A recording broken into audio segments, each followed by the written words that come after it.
A very good evening. It's 1st of January 2017 and on behalf of the entire Newsfirst team, I would like to wish all our viewers a Happy New Year with the hope that you will have many blessings in the year to come. I'm Arunati Mudannaik and welcome to a brand new edition of Primetime News. Let's start off with a look at the headlines for tonight. The constitution will not be formulated without the blessings of the Mahasangha, a guarantee from the President.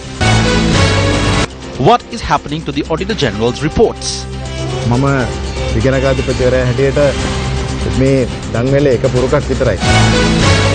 A bill that goes beyond punishing the corrupt to be tabled soon. 6 suspects arrested with a stock of cocaine in Valigama. Hope smiled from the threshold of the year to come, whispering it will be happier. Thus wrote Lord Alfred Tennyson in one of his most celebrated plays, The Foresters. It is with this spirit of hope that people across the globe usher in the new year, and this spirit was captured by Newsfirst cameras across Sri Lanka. Fireworks displays and other leisure and entertainment events were organized across the island to bid farewell to 2016 and welcome 2017. The fireworks display at the Golf Face Green also featured a laser light show. For many in Sri Lanka, New Year's Eve was spent in places of worship, an opportunity to reflect on the year that was and to seek spiritual guidance for the challenges and opportunities in the year ahead. Devotees flocked to the temple of the sacred tooth relic since this morning to pay homage along with the dawn of the new year. Similar scenes were witnessed at the Jayashree Ma Bodhi in Anuradhapura, where devotees had gathered in numbers since this morning. The spiritual calling felt by the followers of the religious faiths in Sri Lanka and the festive cheer of the new year demonstrated the common hopes and aspirations of the people as a whole.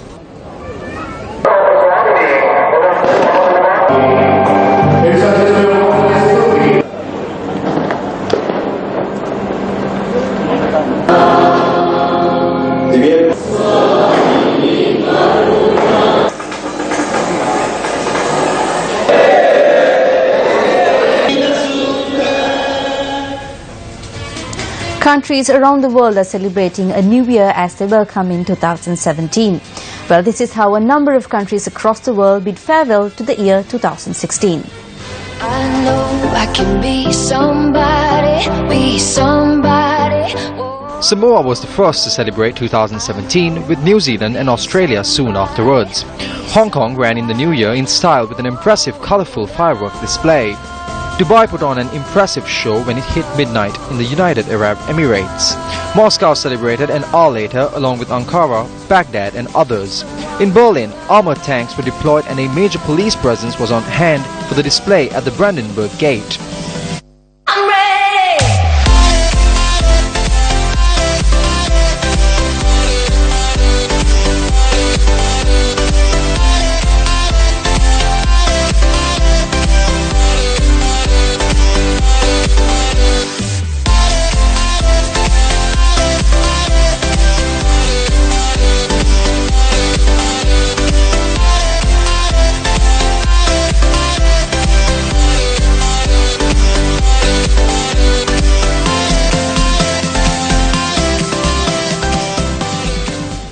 President Maithripala Sirisena has called on all people in the country to resolve to overcome the challenge of eradicating poverty in the year 2017.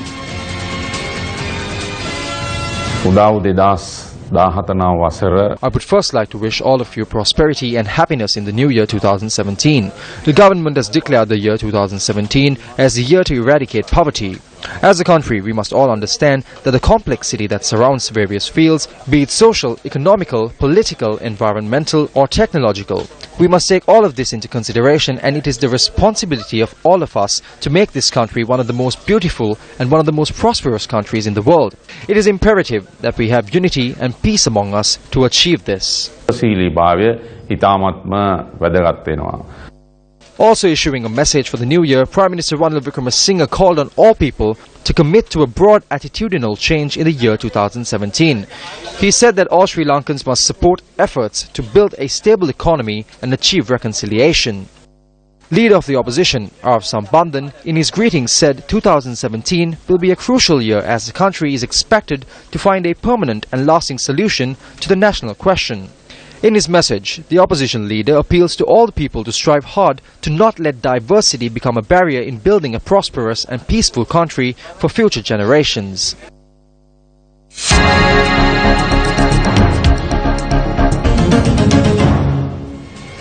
President Maithripala Sirisena has guaranteed that neither a new constitution nor a draft of a new constitution will be formulated without the blessings of the Mahasangha of the three chapters.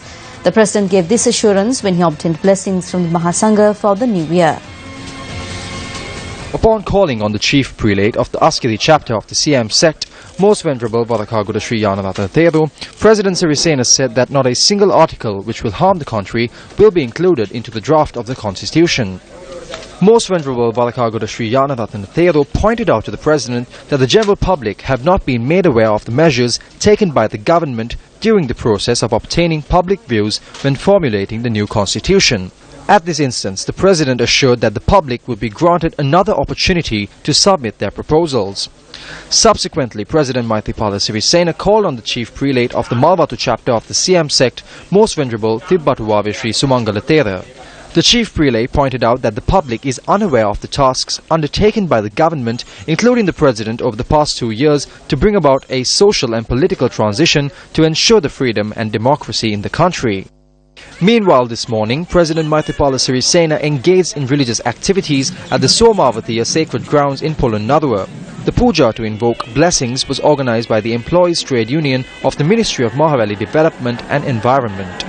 A Samadhi Buddha sculpted in marble that was gifted to the President by the government of Myanmar was presented to the Somavati Chaitya at this event.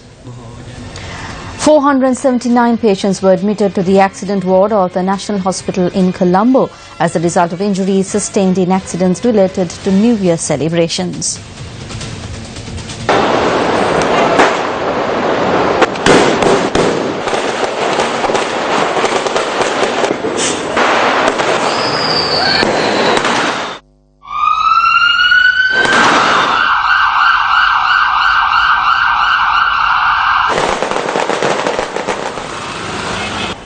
The netted cover of a building under construction down New Chetty Street in Kochikari caught fire due to the negligence of a group celebrating the New Year with firecrackers.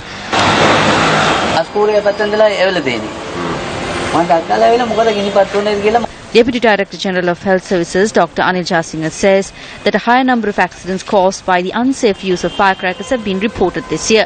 80 patients with injuries caused by various accidents were brought to the hospital since midnight yesterday to 7 this morning. 22 out of these 80 sustained injuries from road accidents, while 12 by harassment and abuse, while another 12 caused due to firecrackers.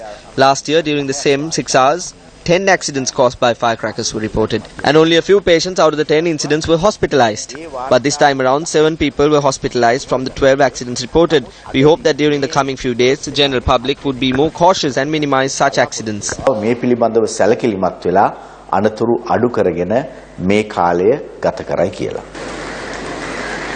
News First witnessed first-hand at the National Hospital in Colombo today the consequences of negligence during New Year celebrations.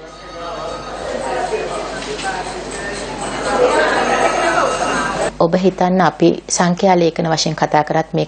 about it. If we speak statistically, it is someone's mother, father, brother or wife who is hospitalized like this. Remember, today is the first, so a lot of people could be hospitalized. If you set aside the intoxicant and narcotic items from your consumption and be cautious, you could save your life and save the lives of others around you. People across the world spend a sleepless night on the 31st of December to welcome the new year. However, the residents of Maitri Mawata off Church Road in Aldenia Bahara had a sleepless night on the 31st of December due to a substandard concrete road. Area residents said that the contractor had put concrete layers on this road over a period of several days. They point out that concrete surface was laid during the night without adhering to any standards. Only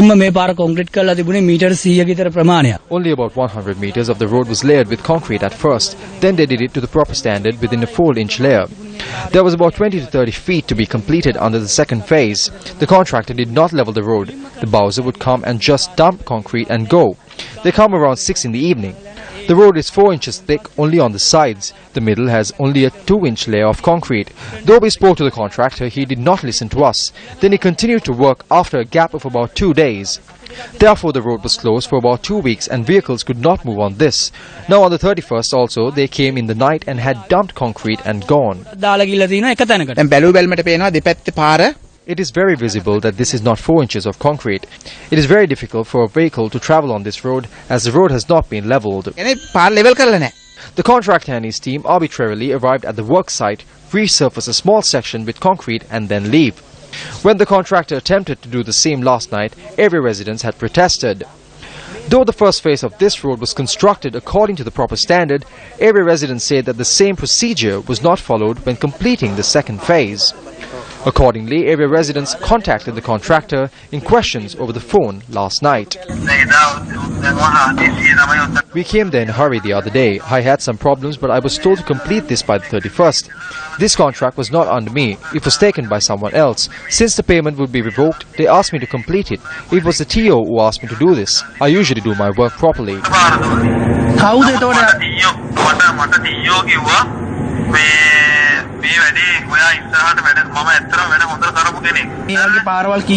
How many roads have you done under this TO?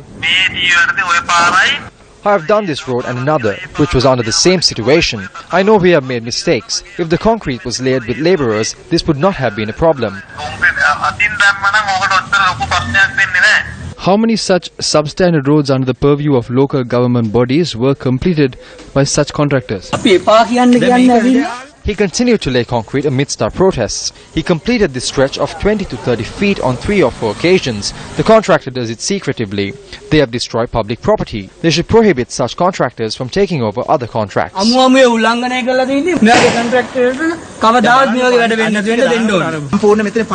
Water does not recede from here. We clearly told him to cut a drain to allow the water flow, but they did not do it. They ran away after putting in a bit of cement. I'm sure that this is what they do everywhere they go.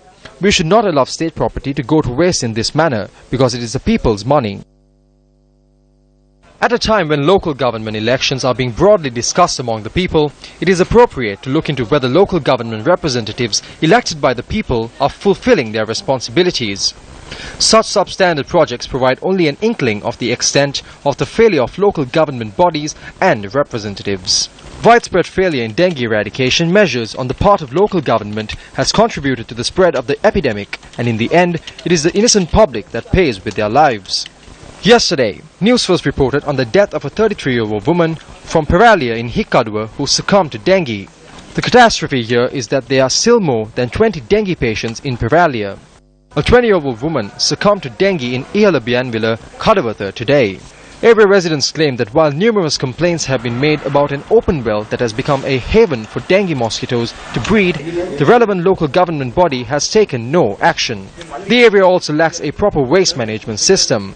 While large sums of money are allocated for local government from the central government, these incidents are proof that much of these funds are being wasted or have fallen into the clutches of the corrupt. It does not appear that these funds have gone to the people for whom the money was intended. The people will undoubtedly pay more attention to this matter in 2017. What happened to the reports the Auditor General compiled on fraud and corruption in the country? News First inquired about the matter from Auditor General Gamini Vijayasinghe. The job of the Auditor General is to reveal the required information and report it to Parliament. That particular report has been compiled and has been sent to Parliament with all the relevant information in order to be taken up for debate. As the Auditor General, I am just a piece of the chain. Therefore, I believe that the other pieces of the chain will do their part. This is not something which needs to be done in a hurry. It cannot be done in a day or two. The most important task has been done. That is informing the people, the country and the Parliament. I believe that 75% of the whole procedure has been completed.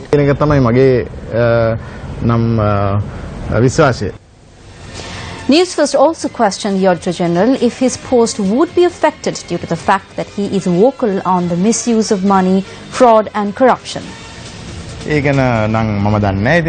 Well, I do not know about that and it is not a problem to me. I will carry out my duties for as long as it is vested upon me. I have no issue beyond that. ප්‍රශ්නයක් නැහැ. On to another one of our headline-making stories. 6 suspects involved in a cocaine and hashish racket were arrested in Baligam today along with a car. A number of drug smugglers were arrested and major drug busts were carried out in the year 2016. The Police Anti-Narcotics Bureau says they have seized 1,486 kilograms of cocaine and 147 kilograms of heroin in 2016. What happens to these large hauls of drugs after they are seized by the authorities? This is an extremely large amount for a country like Sri Lanka. We can clearly say that these drugs have been brought in to be re-exported. When a stock is seized, it is destroyed after being produced in a magistrate's court and after the person involved is punished. There is a large amount of drugs that has been collected at the Government Analyst Department. This is a problem for us. A challenge that is faced in the anti-drug drive is the lack of a mechanism to destroy these narcotics with transparency. This poses a risk as unscrupulous individuals could seize the opportunity to peddle drugs in the custody of the authorities. The police has the ability to chase and arrest. The drug racketeers are at large because of the political pressure that is put in through the Attorney General's Department or the police. People who had accusations raised against them directly and have even had drugs in their homes are now holding deputy ministerial and state ministerial positions in this government without any shame. What we can see is that the government does not have the political will to eradicate the drug racket. They have seized hundreds of kilograms of drugs. The officers who seize the drugs and make the arrests receive some form of benefit at that time. The people of the country do not know what happens to the contraband or what happens to the people who are arrested. Doubt may arise regarding what happens to the drugs that are seized. The people are not aware of what happens to it. Investigative journalists at Newsfirst have also exposed that drugs are being smuggled into the country using the sea route off the northern coast. Another major racket is the Kerala ganja that enters the country through the north. Allegations are raised that the drug racket in the north is being carried out with the support of South Indian fishermen. A large amount of cannabis was discovered and seized in the coastal areas of Mathakal, eastern Vadamarachi, Manna and Thalemana in the recent past. The Sri Lanka Navy says that they have seized 1,600 kilograms of Kerala ganja and 2 kilograms of cocaine in the last year in the northern coastal areas. However, South Indian fishermen have rejected the allegations that are raised against them. The Sri Lanka Navy looks at us suspiciously, thinking that drugs go into their country through us. The government does not know who is behind this racket. The government thinks that the fishermen are aiding it. Whoever it is, they must be punished. The fishermen do not have any connection to the drug racket. Those who are carrying this out are posing as fishermen. They have been getting away on the seas. They are putting us in danger too. Public representatives say that a mechanism that goes beyond seizing narcotics needs to be implemented in the country to counter the drug menace. I believe as a parliamentarian and a second-tier member of the Good Governance government that these drugs should be destroyed in public. If these drugs worth billions are in circulation once again, there needs to be a mechanism for the people. We urge the government, if it genuinely wants to save the young generation from this scourge, it is a racket that should be cut from the root. This should begin from the top. Your life, our news. Punishing thieves was a main theme in the campaign for good governance and has continued to dominate political discourse since the government was elected. Speaking to his constituents in Galagedara today, Dr. Sarath Amanagama, the Minister of Special Assignments, issued a veiled warning. They have stolen from all of the state institutions. They have taken commissions and now they are saying that these institutions must be saved. There are people who stole from the Norachole project and from state institutions. You all know who was in charge of Norachole. Now they are saying that state institutions must be saved. So a new bill will be introduced. As per the proposal that I have put forward, not only will the thieves be punished, but through this bill, the state will be empowered to seize their assets too. We will present it to Cabinet. We shall see what decision is made in Cabinet. You elected me in Parliament to stop corruption. The vision for sustainable development for the new year will be unveiled tomorrow under the auspices of the President. A media briefing was held at the Presidential Secretariat today to raise awareness on the endeavour. This will be the vision for the development journey up to 2030. His Excellency the President will put forward a concept and through a committee of experts and after obtaining the views of the people, a decision will be made. Also this month, the President and the Prime Minister will unveil the work that has been done, not only the laying of foundation stones.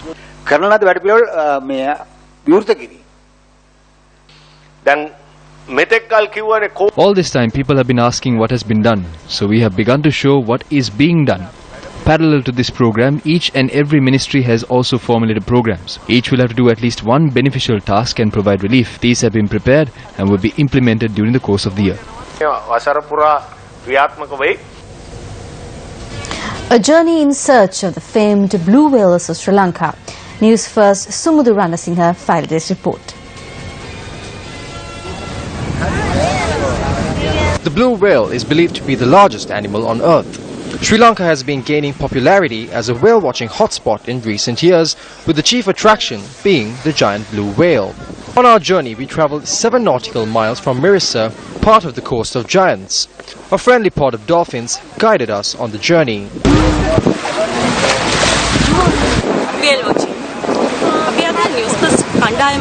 The Newsfirst team has come here to watch the giant blue whales. This is a very serene journey. Tourists coming into Sri Lanka love whale watching.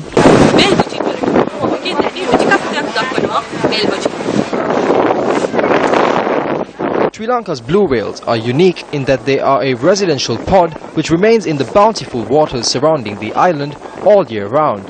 It's the first time and there is very nice experience.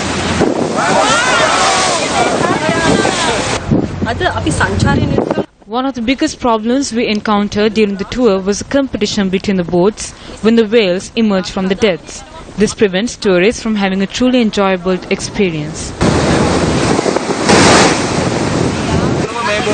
We have been given a report by the marine engineer on the number of passengers, and we do not exceed that. When someone manufactures a boat in line with that, they get a report where they can carry 120 passengers.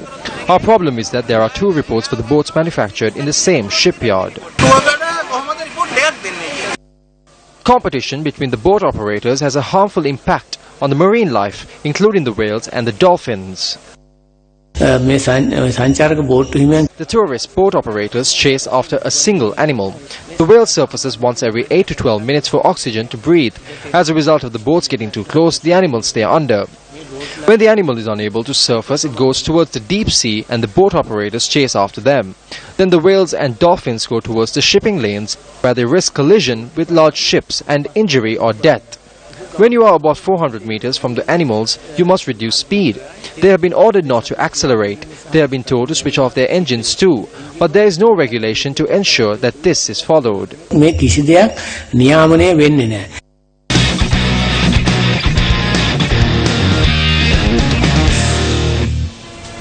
And in sports news, Sri Lanka will take on South Africa in the second test tomorrow at the Newlands in Cape Town tomorrow. Let's take a look at details of this story and more on Sports Roundup.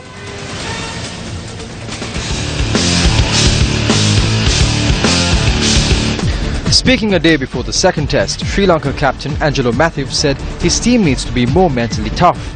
On its official website, the International Cricket Council said that Angelo Matthews hinted that there could be some changes in the playing 11. The second of the 3-match test series will commence at 1:30 p.m. Sri Lankan time tomorrow, with South Africa leading the series 1-0 after having beaten Sri Lanka by 206 runs in the first test at Port Elizabeth.